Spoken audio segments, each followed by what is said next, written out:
back home. When you get a haircut, get a barber you have known since you were a little bitty boy sitting in a booster chair. 'Cause you might look like Larry Moore Curly if a stranger cut your hair. Whoa. Well, Butte, Montana, just passing through. One thing I just had to do, had to get a haircut, and I was worried for my hair.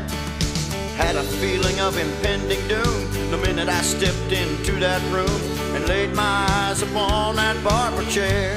Oh yeah. It was a macho barber shop. Hair dryers were mounted on rifle racks. Wasn't no mirrors. The barber chair was a Peterbilt. Barber walked in. He was huge, 7 feet tall, 300 pounds of spring steel and rawhide, wearing a hard hat, chewing a cigar. Had on a t-shirt, said, "I hate musicians." Threw me in the chair, sneered and said, "What'll it be, pal?" Now a lot of people would be intimidated in a situation like this. I was not. I am what I am. Play my piano, sing my little songs. I looked him right in the eye and said, "I'm a logger, just up from Coos Bay, Oregon. Been topping trees. Quite possibly the toughest man in the entire world."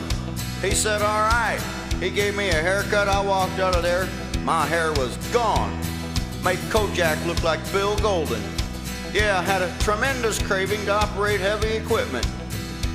Now you may think that Butte, Montana haircut was the worst any man could ever get. Wrong.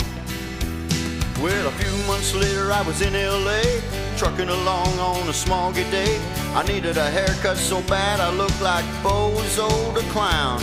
I was looking shaggy and not too good. I'd put it off as long as I could. And Lord, I hate to get a haircut out of town.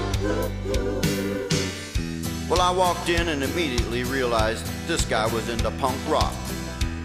The walls were done in black leather, had chains and whips and handcuffs hanging on them. Barber walked in. He had orange hair, black mascara, stainless steel teeth, black leather jacket with zinc studs.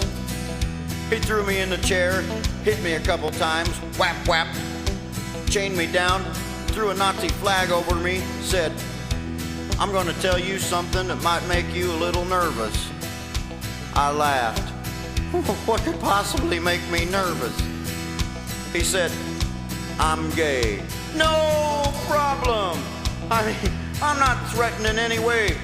I'm secure in my manhood. Everything's cool.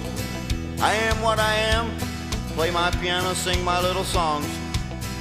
I looked him right in the eye and said, "I'm a logger. Played football in high school. I was in the Marine Corps." He said, "All right."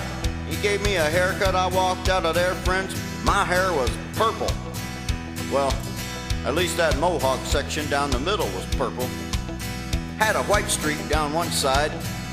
The other side looked like Mr. T. Had a couple safety pins in my cheeks.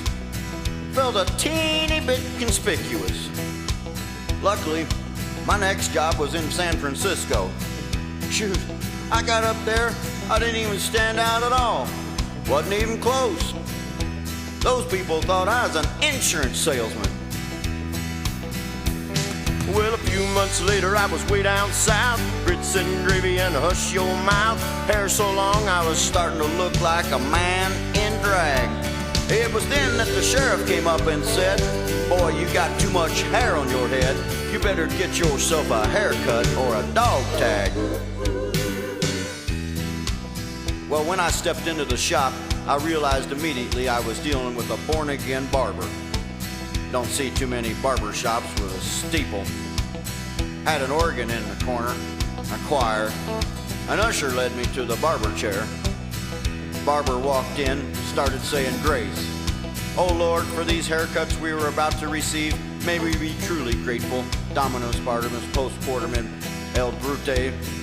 He was sort of a half Baptist, half Catholic, kind of a Baptist. He started cutting my hair, preaching at the same time.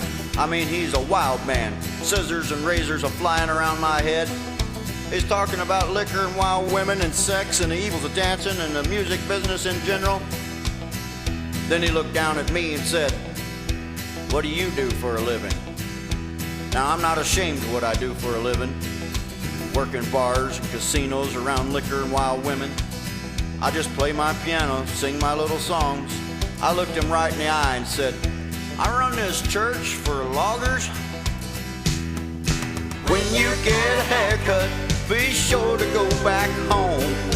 When you get a haircut, get a barber you have known. Since you were a little bitty boy sitting in a booster chair, or you might look like Larry Moore, curly if a stranger cut your hair.